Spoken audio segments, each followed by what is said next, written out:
নমস্কার বন্ধুরা, সবাইকে সুস্বাগতম, সুপ্রভাত সবাইকেই। এখন আমার সকালে সব কাজ সারা হয়ে গেছে, তো এখন আমি রান্না বসাবো। সকালে ঘুম থেকে উঠে ব্রাশ করে চা খেয়ে ঘর বাসি কাজ সব সেরে ফেলেছে। এবার রান্না ভাত বসিয়ে দিয়েছে। আর এখানে যে কলমি শাক নিয়ে এসেছে, কলমি শাক করবো আর মাছ করবো, রিঠা মাছ।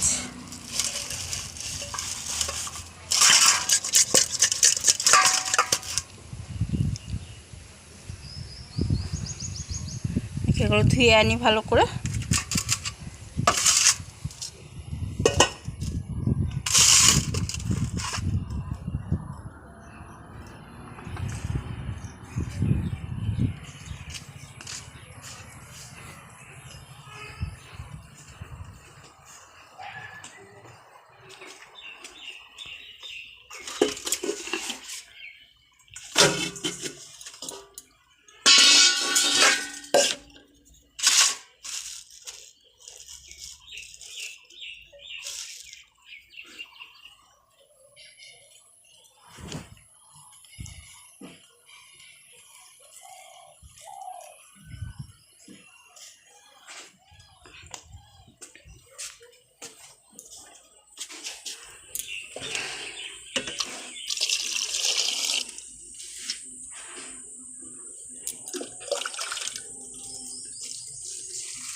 আজকে সকাল থেকে আমাদের মায়াপুর যাওয়ার প্রোগ্রাম ছিল, তো বৃষ্টির জন্য যেতে পারলাম না।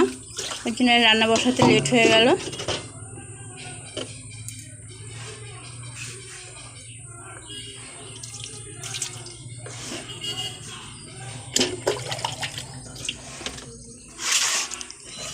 এই রিঠা মাছটা আমি প্রথমে ঠান্ডা জল দিয়ে ভালো করে ধুয়ে নেব, তারপর লাস্টে হালকা একটু উষ্ণ গরম জল করে আর একবার ধুয়ে নেব। তাহলে মাছের যে আষ্টে গন্ধটা সেটা থাকবে না।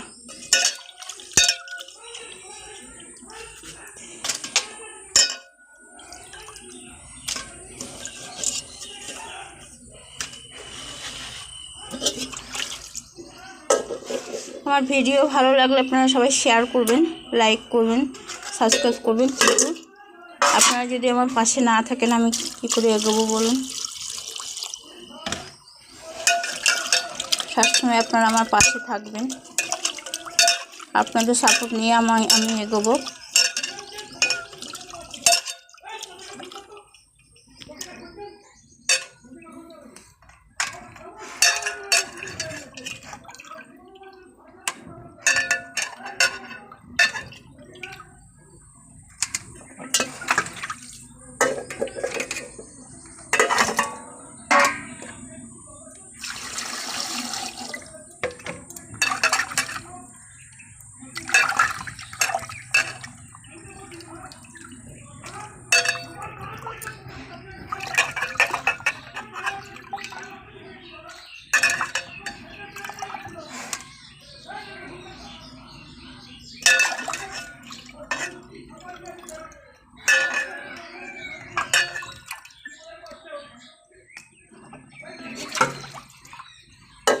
আমার মাছ শাক সব ধোয়াই হয়ে গেছে।